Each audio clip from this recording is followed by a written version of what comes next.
जो सबसे बड़ा मसला है वो है सियासी अदम इस्तेहकाम। आज किसी को नहीं पता कि हमारा इलेक्शंस कब होगा।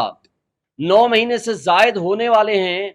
आपके केपी और पंजाब में अभी तक 3 महीने के बाद वो गैर आइनी हुकूमतें काम कर रही हैं। सब कुछ वो कर रहे हैं सिवाय इलेक्शंस के।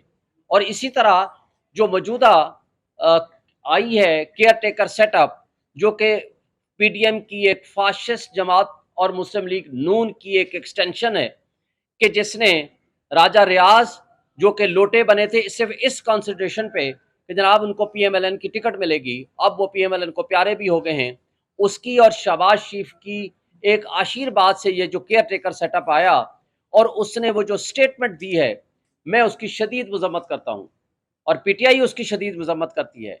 आप कैसे प्री डिटर्मिन कर लिया आपने और आप ये कहते हो कि जनाब जो कि वाहिद सबसे बड़ी पॉलिटिकल पार्टी पीटीआई और उसके सरबराह चेयरमैन पीटीआई जो कि वाहिद फेडरेशन की अलामत हैं, जो इस वक्त चारों सूबों में सबसे ज्यादा पॉपुलैरिटी है उनकी, और दोनों हमारी जीबी जो कि सेंसिटिव एरियाज हैं और कश्मीर, उनमें सबसे ज्यादा मेजॉरिटी उनकी है, उनके लीडर को आप कहते हैं वो जेल में रहेंगे।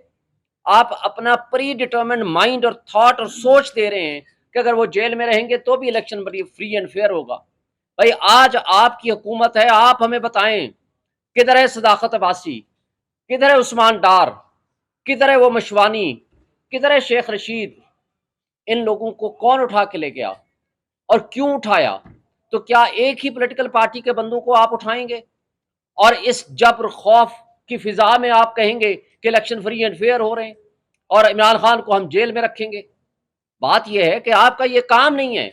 आपका काम है फैसिलिटेट करें for the purpose is holding free and fair election. आपकी नज़र में सब बराबर पार्टीज होनी चाहिए, आपकी नज़र में लेवल प्लेइंग फील्ड होना चाहिए। और उसके साथ साथ जो सबसे इंपॉर्टेंट बात है कि इलेक्शन कमीशन ऑफ पाकिस्तान तारीख नहीं दे रहा और प्रेसिडेंट ऑफ पाकिस्तान ने अंडर आर्टिकल 48 सब आर्टिकल 5 तारीख दे दी जो कि 6 नवंबर है। अब कहा जा रहा है, एक झूठी मूठी एक प्रेस रिलीज भी जारी कर दी गई है, कहा गया है कि जनाब जनवरी के किसी हफ्ते में जनाब तारीख आ जाएगी। मैं सवाल ये करता हूं कि एक तारीख प्रेसिडेंट ऑफ पाकिस्तान ने 9 अप्रैल तारीख दी थी, दूसरी तारीख प्रेसिडेंट ने with the consultation of election commission, actually ये तारीख इलेक्शन कमीशन ने दी थी, वो थी 30 अप्रैल। फिर इन्होंने एक रात को बैठ के उस 30 अप्रैल को अपने पास अथॉरिटी ना होने के बावजूद 8 अक्टूबर कर दी। 6 महीने हमारे कान पक गए थे ये सुनते सुनते कि 8 अक्टूबर को इलेक्शन है। किधर गई वो 8 अक्टूबर? इसका मतलब है वो झूठ था, इसका मतलब है कौम को धोखा देने के मुतरादिफ था।